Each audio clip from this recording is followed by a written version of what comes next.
Welcome to Podnutz Pro, episode number 19, the show where we take you from residential into small business, enterprise, tech support, IT support, and that's what we do. I mean, there's a lot of guys, and I say this at the beginning of every show because it's true. A lot of guys have emailed and said we would like to learn small business. We would like to know when we need to use a server.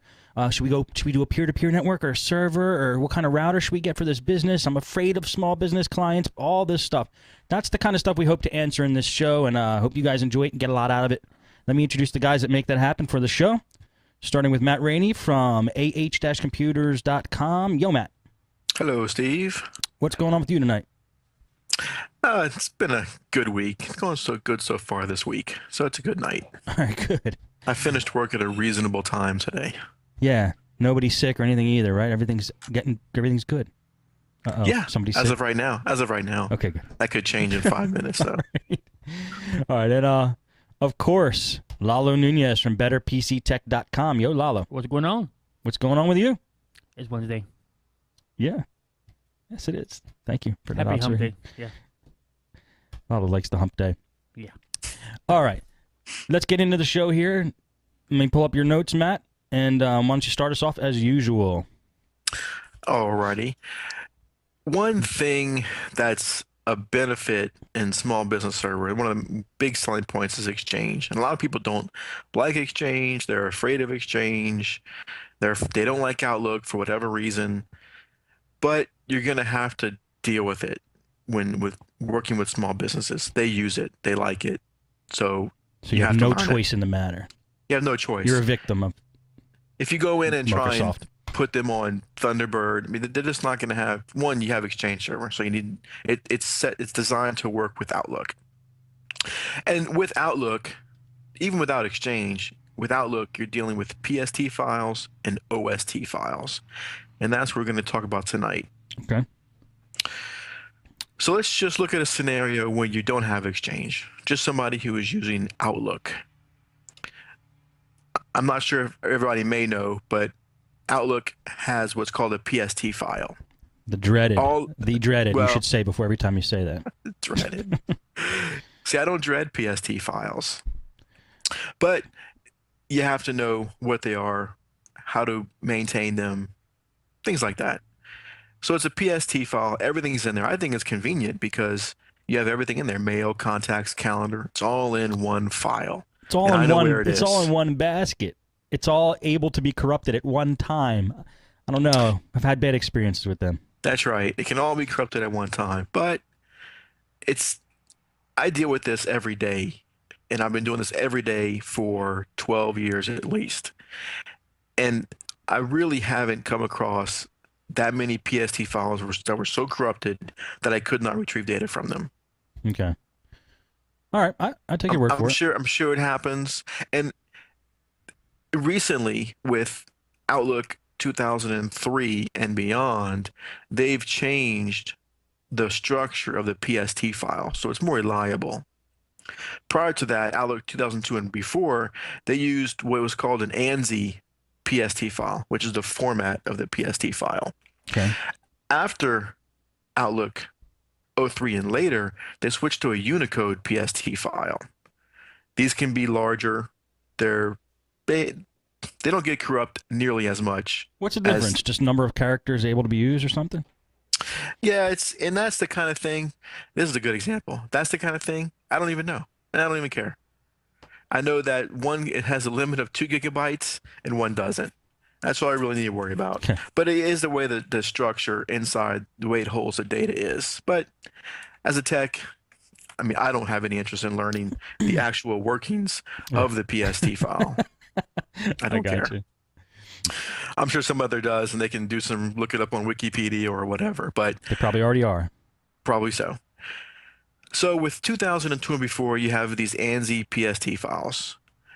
2 gigabytes is a limit, and you hit that, you start getting corrupt. And back then, it wasn't as easy to hit 2 gigabytes in 02 and before.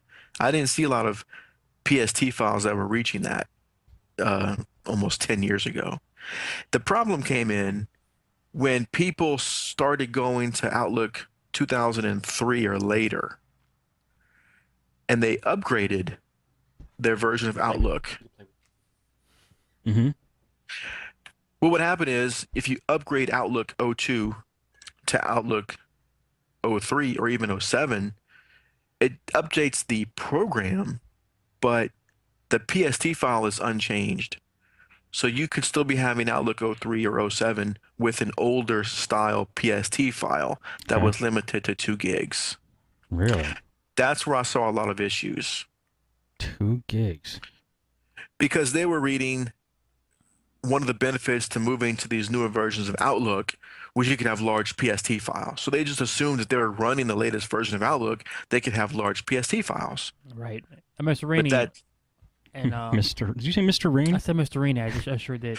Now, what would happen for those folks at home that if your PST goes over 2 gigabytes? if it goes over 2 gigabytes, what happens sometimes you open up Outlook and it just tells you can't open data file or something similar to that. Pretty much it's corrupted at that point.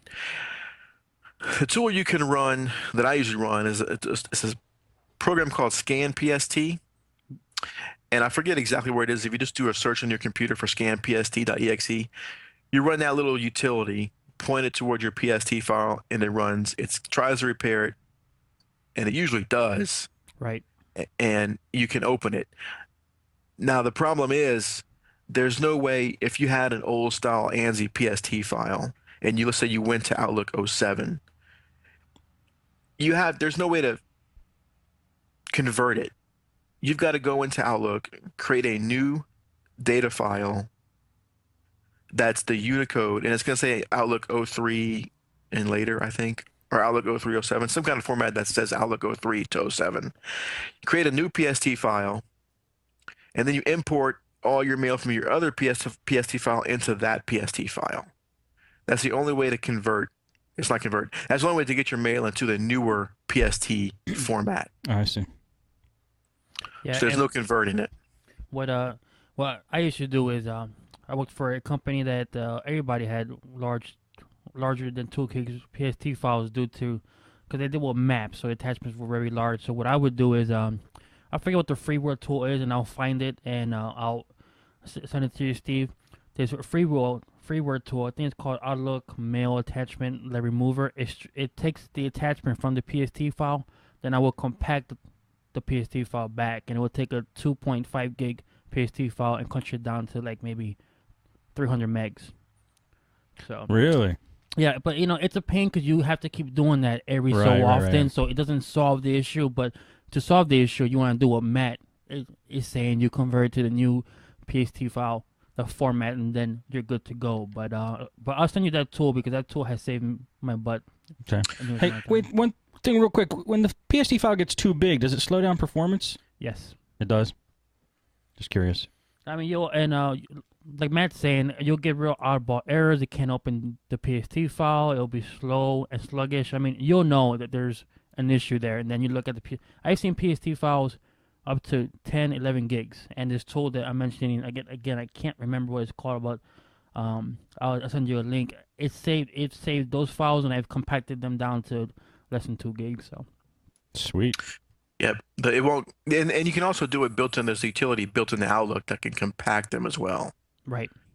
Now, let's say you running Outlook '07 and you're not sure what type of PST file you're running, or Outlook '03. And there's ways to do it in every version of Outlook, but let's just use Outlook '03 as an example. Okay. You can go to, in Outlook, you go to the properties of the personal folder, or personal folder properties. On that tab, there's an advanced button toward the bottom. Click on that. On this screen, there's a compact now button. You can pick that to click on compact now if you want to compact it.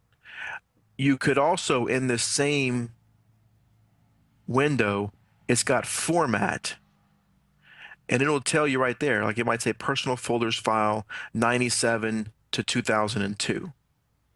If it says that, you're using the older style personal folder. If it doesn't say that, if it says something else, I think it might just say personal folders file. I think the new one says that's the Unicode. I see. But if it's got that personal folders file and then in parentheses 97 to 2002, that's the older one. So that's the easy way to tell which type of PST file you're dealing with in Okay. Outlook. And that's in 03. They all have different ways to do it, but you can tell in each version which type you're using, which is important if you're having issues and you just want to know, well, let me go, it's getting corrupt, it seems, every 2 or 3 weeks. Let me go check. If it's that one, create a new one and move it out of there to the new style. Right, and then I also believe in that the window, if you have a bunch of folders, it'll tell you the size of the folder, so you can narrow it down to the folder that has the most size in it. So Yeah, I know you can do that for Exchange. I have that in my notes somewhere, I think further down. Let's see. But anyway, we'll get to that part, I think. I know how to do it to see your Exchange mailbox size, which I have in my notes. Okay, so let's go back to the file sizes. Okay. 2 gigabytes is for the old one, 02 and before. Outlook 03 and 07 has a maximum suggested size of 20 gigabytes. And in the registry, it's also set as the default maximum size. So it's the maximum recommended by Microsoft, and in the registry, it's actually limited to 20 gigabytes in the registry by default. Okay. Outlook 2010 has a maximum of 50 gigabytes, and that's set at the maximum in the registry. Both of these can be changed with registry entries. It's not recommended to do so. There is no reason to have a PST file that is over 50 gigabytes. now, But I bet people do. I know. Now, Mr. Rainey, what's the largest PST file that you've seen? Out of curiosity. I've seen, let's see, I'll just say this week. The largest one I've seen this week was 13 gigs. Okay. Maybe that was last week. It was a week from dating back today was 13 gigs. Gotcha. And in fact, this is why I brought up this topic, because this customer was complaining about how slow Outlook was. And now this wasn't a PST, this is the other type of file, was the OST, which is similar. So it's not really, it wasn't a PST, it was an OST I saw. So PST, I'm not really sure. Probably the maximum PST I've seen maybe 8 or 9 gigs, because we don't deal with PST files too much. We deal with more OST files with Exchange, thankfully, because I don't like this non-Exchange setup, as you know by now. So PST is just Outlook, OST is Exchange. PST is short for personal store, and OST is short for offline store. Okay. So let's say if you were the home user, were using Outlook 2003 to get their POP3 on Gmail, that will be creating a PST file. Okay. That's right. Yeah. Yeah, if you're dealing with an Exchange client by default, it's going to be an OST if it's enabled. You could have a home user who's checking an Exchange account and they have an OST. But yeah, if you're popping it, you're more than likely going to be having a personal store. Okay. Matt said if you're popping it. That's awesome, dude. I'm going to use that at work. You're popping it. It's good for phishing. It's good for mail. Just pop it. Now, in a business, if they're using Outlook with no Exchange, there's a debate over where you should store the PST file. If you're in a business and you have a server, most people want to put their PST files on the server because they're backed up. They're not backed up on your local computer. But this is a problem because a PST file should never be stored anywhere but the local computer. Mhm. Now, this is against the centralized data in administration, but PST files are not designed to be an enterprise network solution. They're local files. That's where they should be. Okay. So if you have a PST file, if you're using Outlook in a business environment, for performance, it's got to be local. You've got to figure out how to back it up because it's got to be local. Now, most people do put them on the server, but things happen, and they might not even realize that it's because of all the PST files. Does it slow performance down having them on the server? Definitely does. Okay.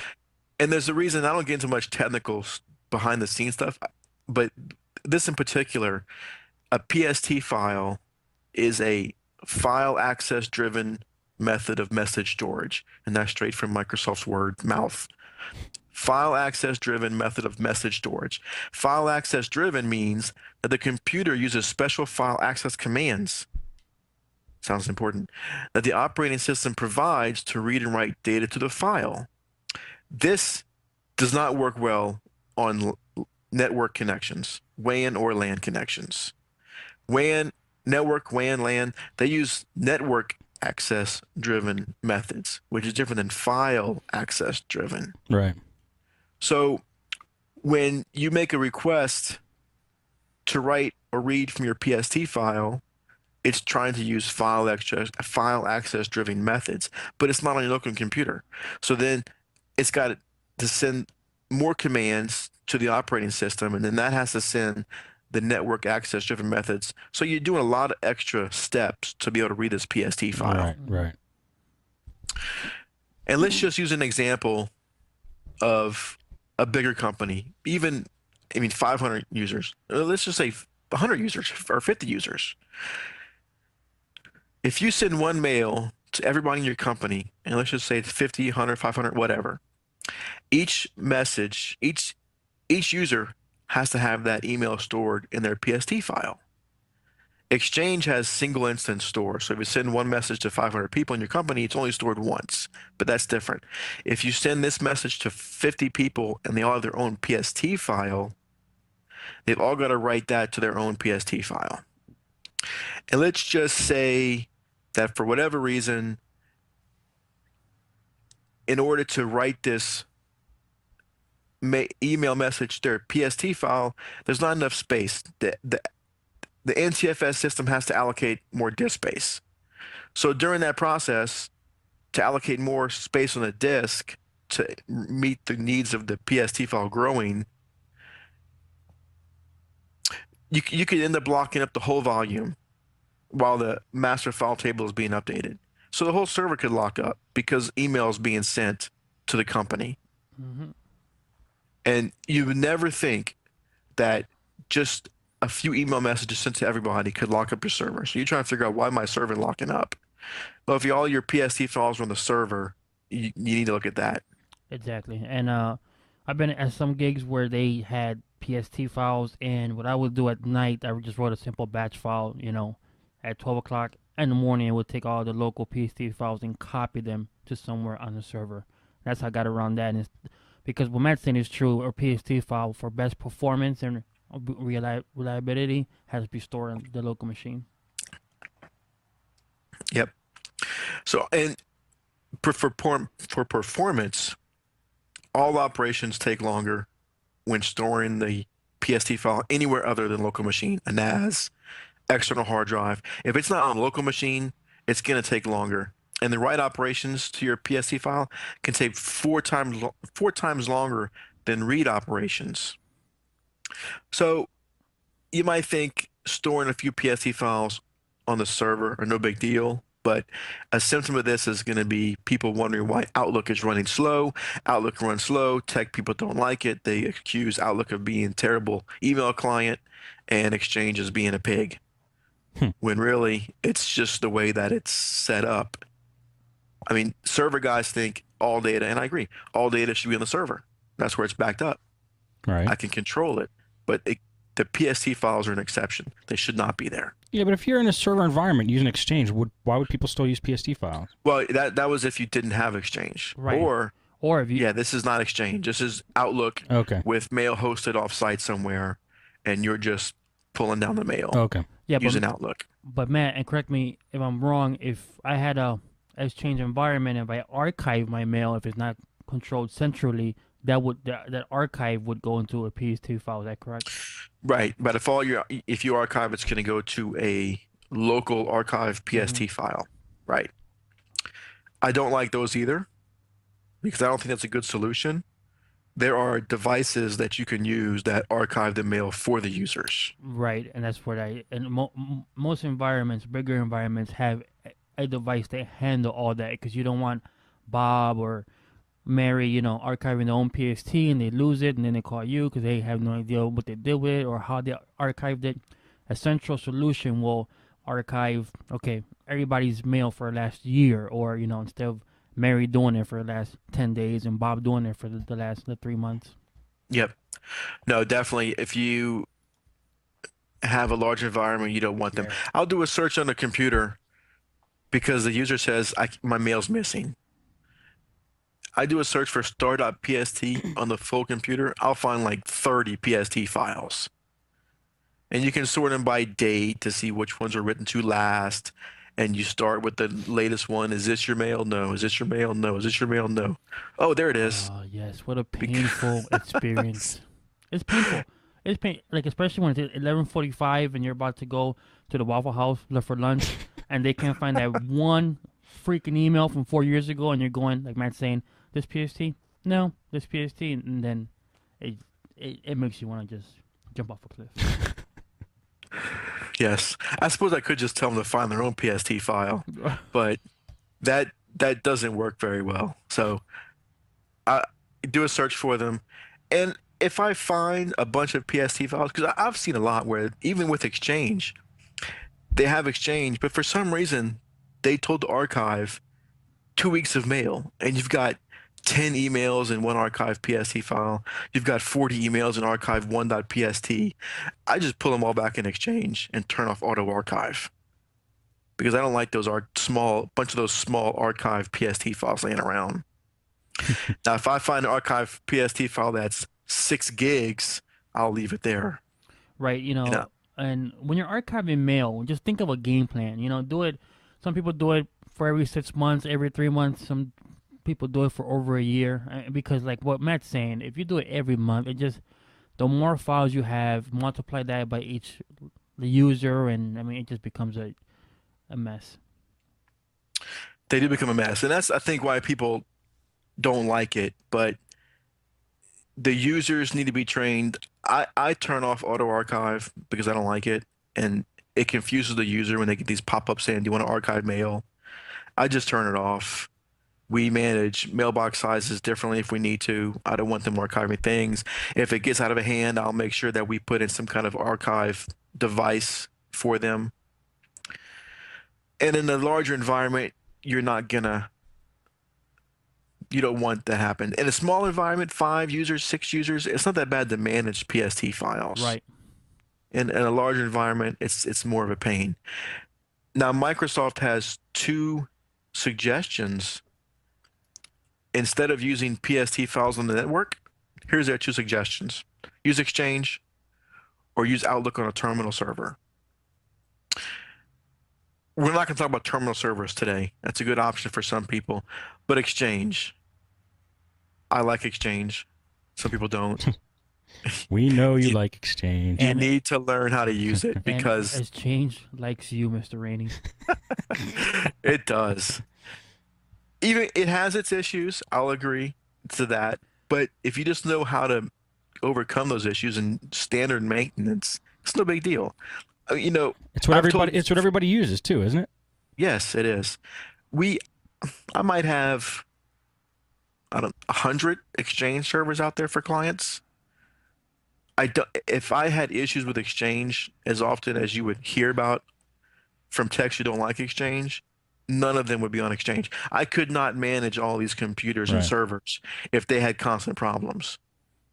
Right. I could. And and what Matt's saying is very correct. Exchange is used throughout small businesses. I mean, it's not going away. So if you don't want to learn it or adopt it, you're actually hurting yourself. It does take a learning curve, but once you grasp how it works and the centralized management is awesome, and like Matt's saying, if you put a game plan with the archiving, with how you're gonna roll this out, life becomes it's very easy to a point where it's a few clicks to manage a problem. Then the only thing, there's a learning curve to know where to look and Exchange when the user is having problem A, B, and C. But I mean, again, with everything, it's just a learning curve. But once you get past that, you'll be a whiz. And I mean, if I can do it, anybody can do it. Cool. So when you use Exchange and Outlook together, your mail doesn't go to a PST file. All your mail goes to your Exchange mailbox. And that Exchange mailbox is on the server. Now, Microsoft has made OST files which is an offline store that is supposed to shield customers from network disconnects. So if there's a slight problem on the network and you get disconnected, the user is not supposed to notice. Your entire mailbox is synced down to your OST file on your local computer, and you continue working as if nothing happened inside of Outlook. That's what it's designed for. In most cases. Right. The same thing with offline files and folders, which I turn off. I don't, it's the same thing for offline store. It's supposed to be seamless to the user. If you've got to reboot the Exchange server or the small business server, they just might get a little message at the bottom saying trying to connect or disconnected, and it's supposed to reconnect when the server's available. See, how is that the seamless? And what Matt's saying, when you're having a network issues, they get a balloon tip on the bottom saying, trying to reestablish a connection, or it has been restored. Every time that balloon pops up, I would get a phone call. I mean, and I was like, hey, is the server down? No, but I got a little balloon tip or something. So Yeah, it's not. They should have a way to suppress those yes, if they really want to have to shield the client from that. Because you will get, I got a message. What should I do? Well, what does it say now? It says it's connected. Okay, well then it's fixed. yeah, exactly. Can you send mail? Yes. Thank you for calling me. And see, okay, but that's another issue. Some users won't notice that balloon at all. And there's where the problem to me comes in. They're trying to send mail for whatever reason, they got to set to offline mode. Yes. So at the bottom right says disconnected. You get a call and they say, I have to hit send and receive to get mail. Or I'm not getting mail. And you ask them, does it say disconnect at the bottom right? Yes. Okay, well, click on that, click on uncheck work offline or whatever, work online, whatever it says to work online. Mm-hmm. Oh, it starts working again. I don't like that cached exchange mode. It might shield users from network issues, but if they don't have network issues, they continue working as if nothing's wrong. Yes, and what Matt's saying, I can't speak for everybody out there. That was my number one problem, where a user would not get mail, and they would tell me if I had send and receive, it comes right through. But if Bob sends me one, it never comes through. And it was that you have to uncheck the work offline. That was my first line of defense when someone couldn't get mail. It just drove me nuts. Right. And the cache exchange mode also is not designed, it's on by default. When you set up Outlook on a network with Exchange and you set up an Exchange account, cached exchange mode is on by default. I don't think it should be. It should not be used on workstations inside the office or the building that have good connections to the Exchange server. It can actually slow down performance because it's trying to, when you do something in Outlook and you're in cache exchange mode, those changes aren't written back to the Exchange server right away. So you can see a reduced performance. You might send a mail, it might not go right away, or you might not get it right away. Things can happen when you're using cache exchange mode that you don't want to happen. Another thing, changes to the address book, changes to public folders. You might not see those changes until Outlook decides to update from the Exchange server. And a lot of times, if you're doing shared calendars, boss might put an entry in a calendar and you don't see it. You might not see it for 5 or 10 minutes. And that's not acceptable for some people who are making an appointment 4 or 10 minutes from now to go do something. And they complain that I never got the appointment. Well, because your Outlook decided not, you might have synced right before that change was made. And now you might sync in 5 or 10 minutes and then it'll pop up. So turning off the cache exchange mode can solve those problems. Another thing that I don't like about it is it's kind of a security risk. Remember, it pulls down your whole mailbox to the local machine. So let's say you've got a boss's computer. Everything in his mailbox, calendar, everything is pulled down to his local machine. There are tools that can easily convert an OST to a PST, so you can just read them. Now all of his mail's there for anybody to read who has access to his local computer. So some people don't like that. Right. OST files I think, can become corrupted much more easily than PST files. I get calls all the time where somebody says, when I open up Outlook, it just says data file has not been closed successfully, and it's trying to repair, and it repairs for an hour, and then it opens. When I close it, the same thing happens. That means the OST file is corrupted, and it's trying to scan the OST. Now you can just delete the OST file safely and it'll rebuild. So your whole mailbox will sync down to your local machine again. But if you've got a 4 or 5 gig mailbox, that's going to take a while, even on a good connection. Hmm. So when that happens, the first time I get a call with that happening, I delete the OST file, turn off cached exchange mode, and they're happy and they go along their business. Now, there's a couple of advantages to cached exchange mode, which I don't think are that big of a deal. The junk email filter inside of Outlook only works when cached exchange mode is turned on. But I think the Outlook junk email filter is ridiculous. It is junk. Why? Because it doesn't catch anything. It doesn't catch anything. But it will take the email and put it in the junk folder. Oh, that's the worst. Right. Artificial intelligence is thinking you won't like this message. What it has to learn, right? Doesn't it have to learn? No, it never learns. No. It never learns. It's junk. It never learns. I've seen laboratory rats learn faster. Buy a Barracuda filtering the device, I'm telling you. Yes. If Outlook junk email filter is trying to filter your mail, it's going through so many steps already. That's the last line of defense. That's the last thing that gets checked. Okay. So if you have good email filtering, your Outlook junk email filter should never catch anything. Should it even be turned on? Well, it's on. Well, it's on by default. I leave it. It's on by default. Okay. I leave it on because nothing ever. Our filtering takes care of everything. Okay.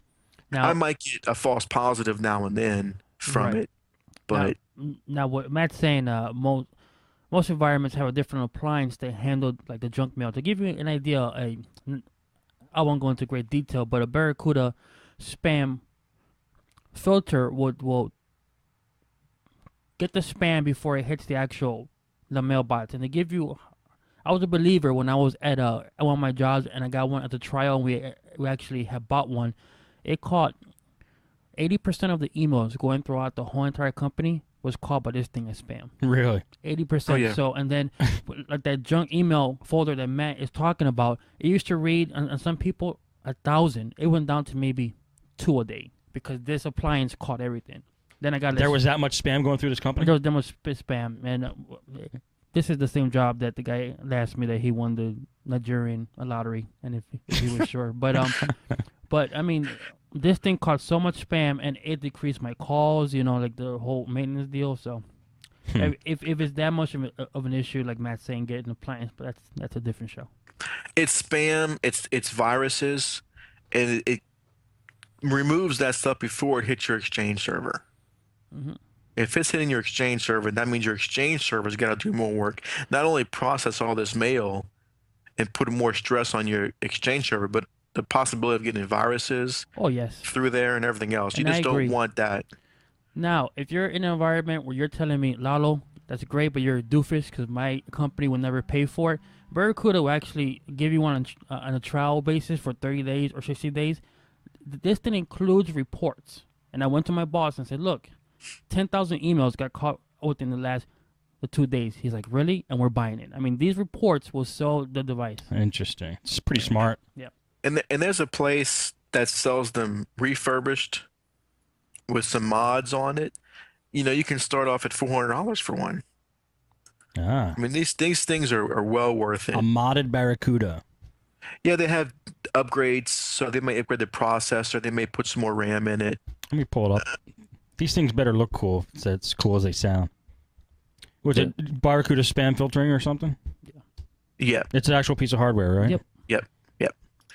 So I'm looking at mine, and just today, we've blocked over 88,000 messages. That's blocked. That's not quarantined.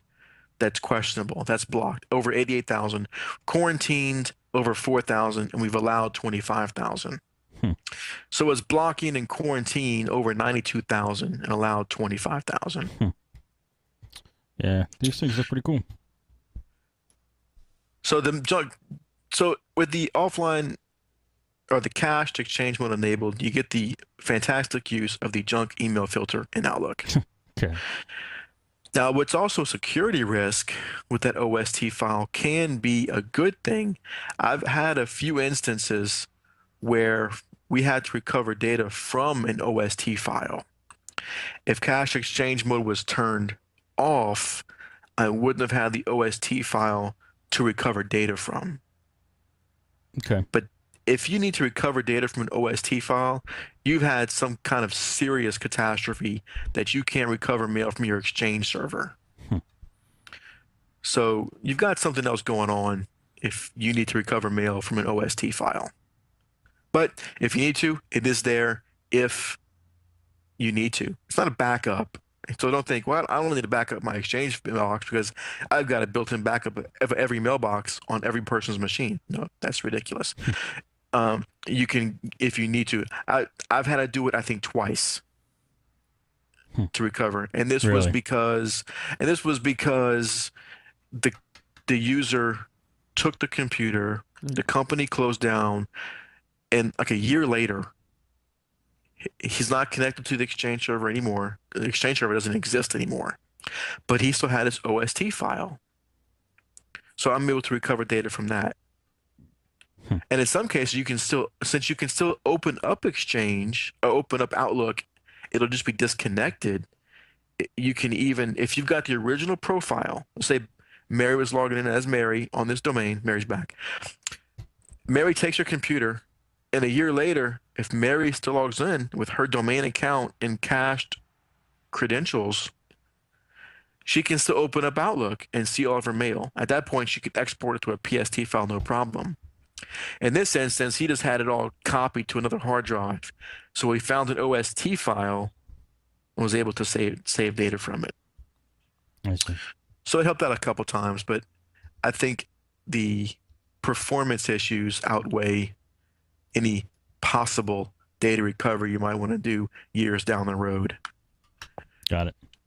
And some real world examples, we deal with Exchange a lot. So real world examples is users are calling just saying, when I open up Outlook, it takes forever to open Outlook. It takes forever to go between folders.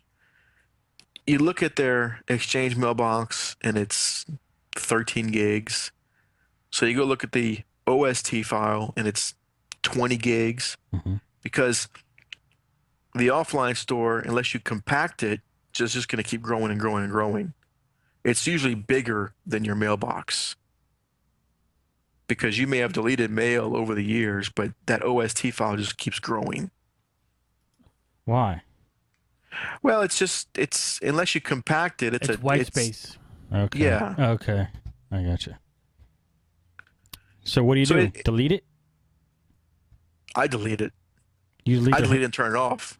I just turn off cached exchange mode. Like the only reason you'd want to use cached exchange mode, in my opinion, is if you have a computer that maybe doesn't have a good connection back to the Exchange server. Maybe you have some kind of network issues, or maybe you have a notebook and you just want to be able to open up Outlook and pull something up once in a while when you're not in the office. Right, or if you work in, I had to enable it because one job that I was at, they had like 200 and some laptop like users. They were never in the office, so I had to enable it just to make life easier for everybody. I got it. Right. So if you had a notebook and you didn't turn cache exchange mode on, that means you would have to be in contact with your Exchange server to open up Outlook. Otherwise, you get an error that can't load data file or can't find Exchange server or something similar. So but now if you don't have if you're working offline and you have a notebook and I've seen this before, the user goes somewhere, they open up Outlook, they type a message, they hit send, they think it sends, even though we told them if it doesn't say online or connected, it's not going to send. It'll just sit in the send times. When you make a connection to the Exchange server, then it's going to send.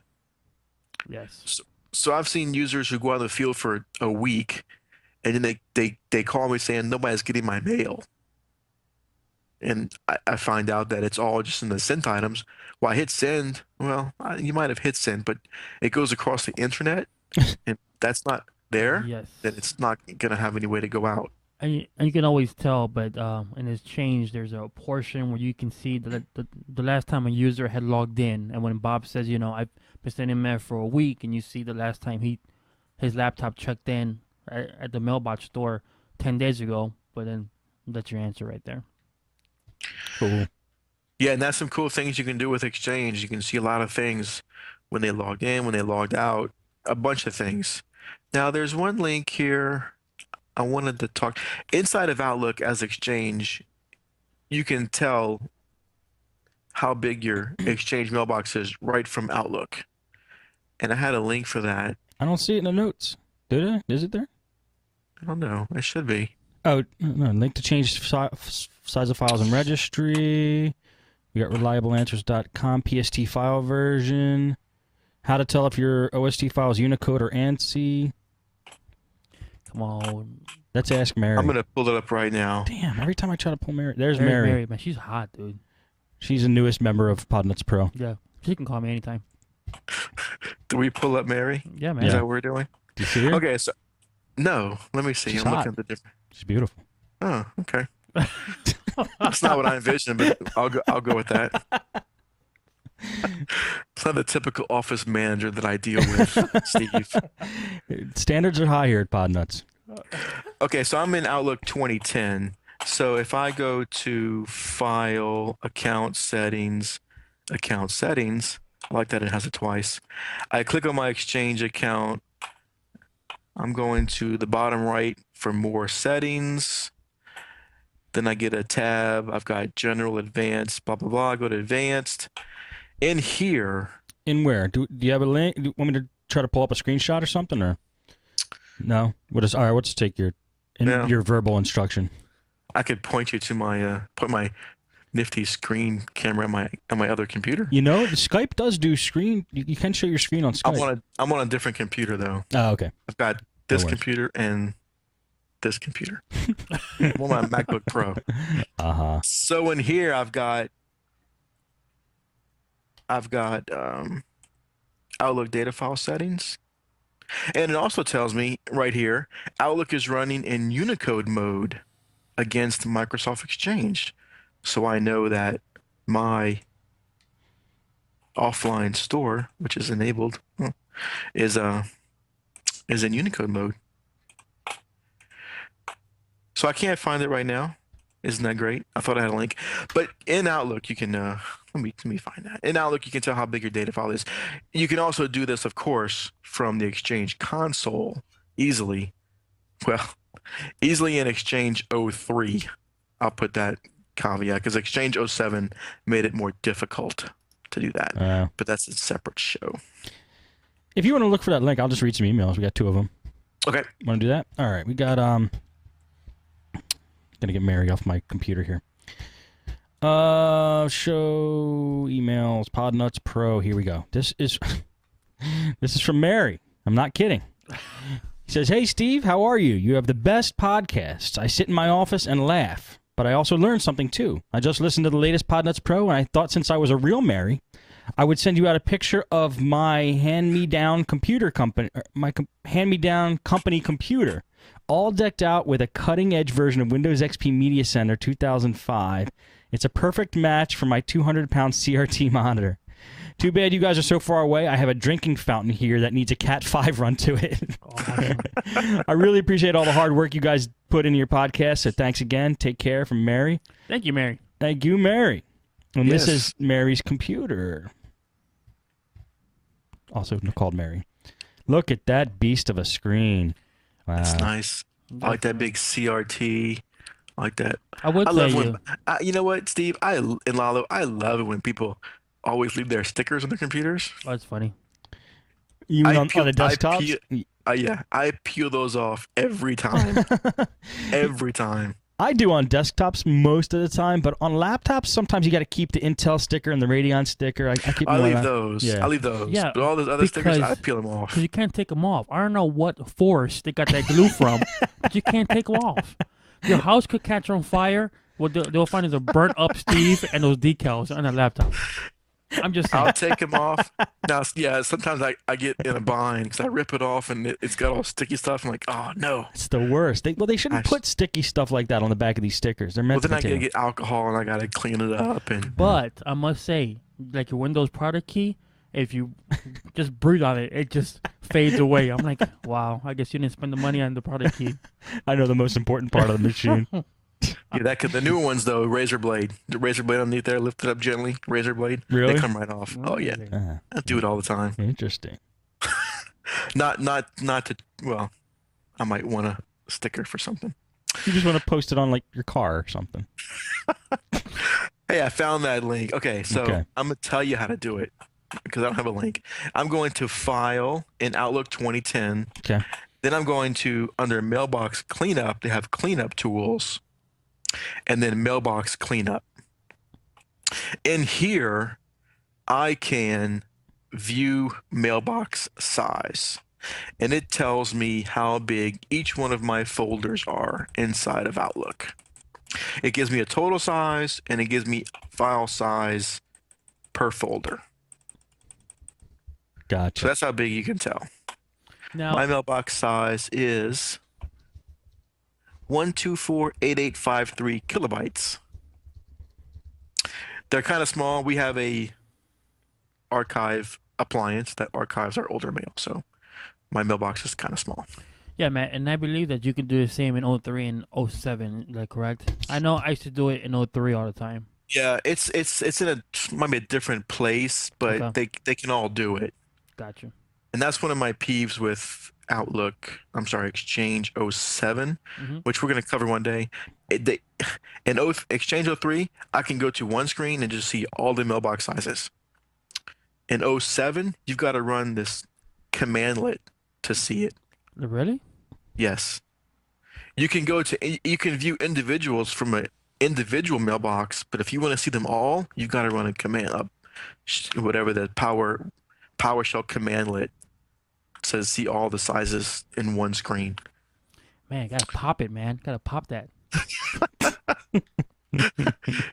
Wow, you never heard that term before? No, man. I I'll haven't tell you, either. Tomorrow, I cannot wait for the first person to ask me a question. But man, you gotta pop it. That's all I gotta say. What? It applies to everything. Everything now. Everything. Okay, cool. He's like, be quiet. Shut up. I like it. Oh, that's awesome. Well, the other email is it's from Jorge. I'll send it to you guys. He has some feedback for the show that since we asked, but I'll let you guys read it first, and then we'll read it next week. Wait. Is it bad? What can we read it? It's not bad, but he gives suggestions, and maybe you guys want to hear them before I read it on the show. Okay. Because like maybe you might be thinking to yourself, these suggestions suck, you know. And I don't want you to say that on the show and offend him. I wouldn't offend the people at home. Come on. I actually think it's good suggestions, but I want you guys to read them first. That's all. Okay. We are open for any emails, suggestions, voicemails. Just send me a mail at mail@podnutz.com. If you want to email Matt, send him a mail at matt@podnutz.com. If you want to email Lalo, send him an email at lalo@podnutz.com. Send any question, please. I don't care how minuscule the it might be. Can you believe 12 years ago I did not know the difference between a switch or a router or a hub or what was Cat5 cable, and now I still don't know. But I know how to spell the word. But I mean, yeah, right. I was just rubbing it in my face because he had to explain that to me the other day. I did not. No. Between that router and a switch, or what did he explain to you, Steve? Was it a hub and And a a hub switch? and a switch. Hub and a Oh, a switch. hub and a Yeah. switch. No, yeah. but I mean, any question, and that's what we're here for. I mean, I still ask tons of people at my daytime job tons of questions. I mean, I mean, that's how we learn. And that's agree. the kind of thing I might not even think about, the difference between a hub and a switch. But that might be a good question, or it is a good question. And sometimes you want a hub, sometimes you want a switch, depending on what you're doing. Actually, yeah. They both have their own purpose. I understand them now. Also, if you guys want to send us voicemails, send us You can just pick up a regular phone or your cell phone or whatever you have, but it's a regular phone line. 7076 Podnutz is the number.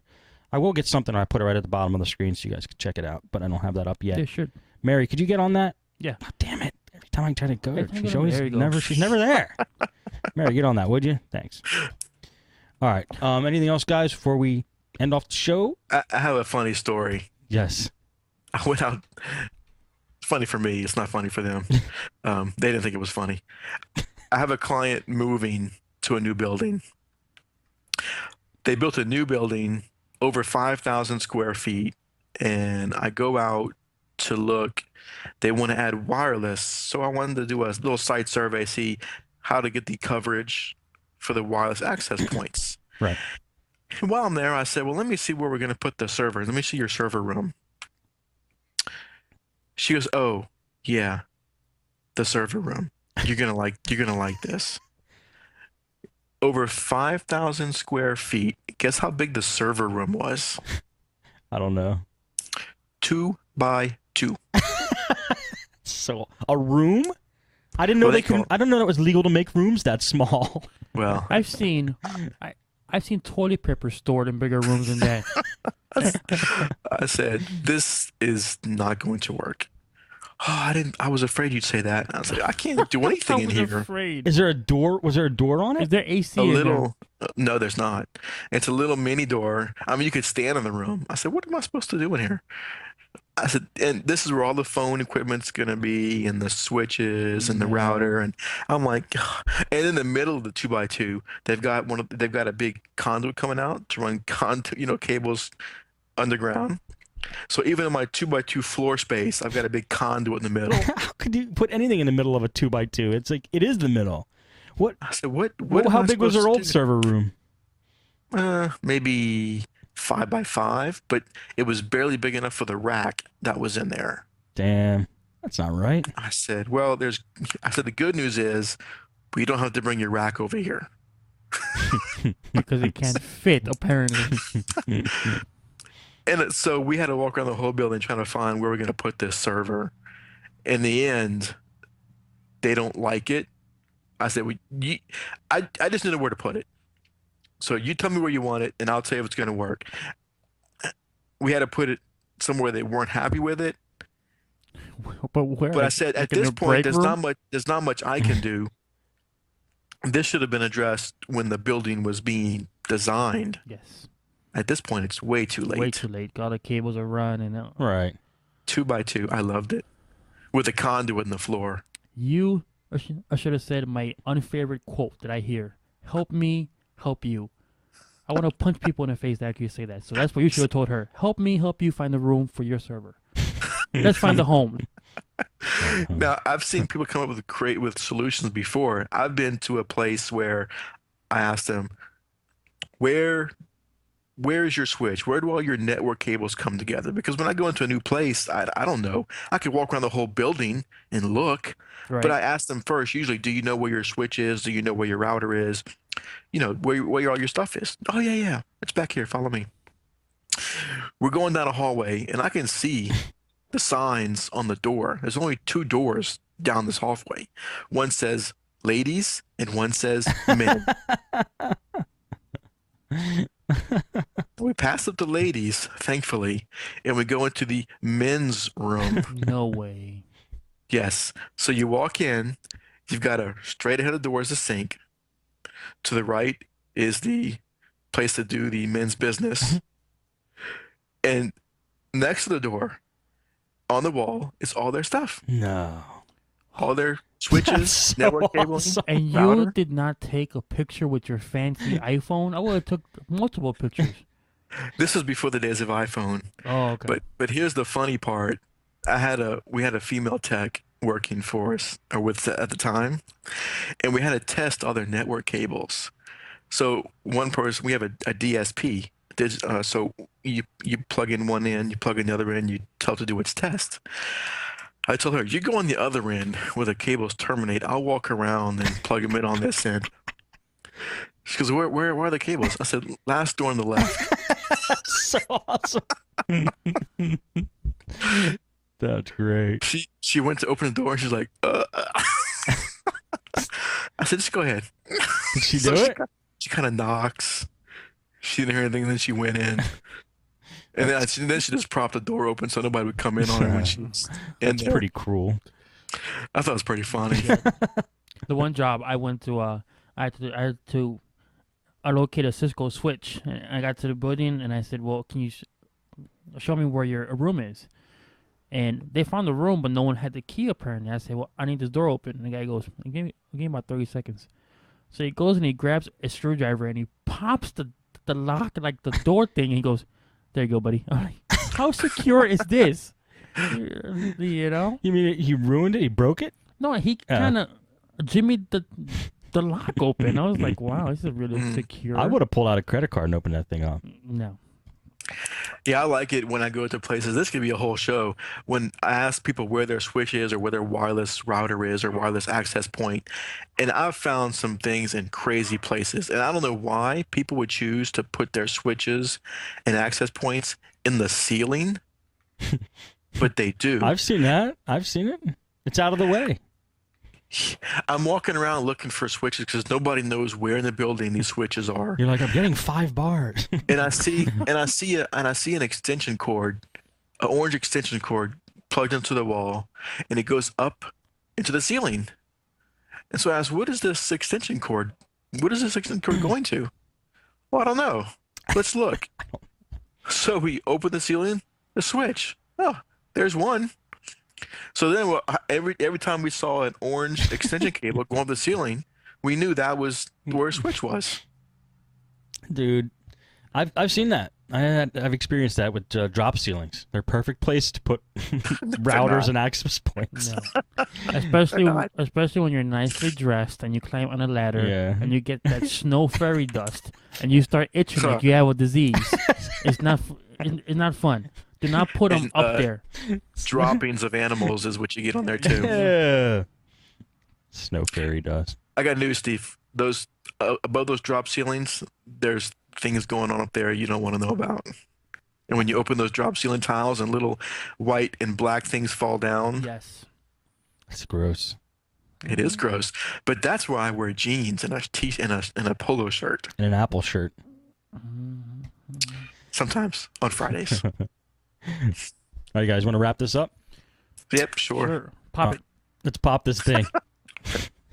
All right, Matt, we're last comments. Where can people find you? What do you want? Anything else? I did give your email address, but anything else you want to add? And no, not today.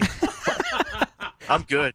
If they got the email address, that's all they need. That's all they need. Matt@podnutz.com. That's all anyone needs. That's all everyone needs to sustain life. That's all right. Lalo, how about you? Lalo@podnutz.com. And we got a website you want to promote or plug? Sure, betterpctech.com. I'm redoing with the videos. I got bags underneath my eyes. I can't sleep. Duke's barking. I can't get him to shut up because I record the videos and I get half hour into it and he starts barking. Just use bark reduction. But I'm not gonna taser him right there. What's wrong with you? No, it's an audio. What? Use the audio plug-in, bark reduction. Because Duke, I'm not gonna taser. Yeah. No, I'm playing. But if you actually go to betterpctech.com, I am surprised no one had mentioned there's a Yorkie in the top left-hand corner. That was for Duke, and no one ever mentioned that. So it's very techy. I guess it's very techy. All right, and I think that's going to be it, guys. So I appreciate you hanging out, watching the show, downloading it, streaming it. If you're on the Roku box, we have video coming soon. Mary, thank you for coming by today. Appreciate it. That's going to be it for Podnutz Pro for this week. We'll see you guys next time.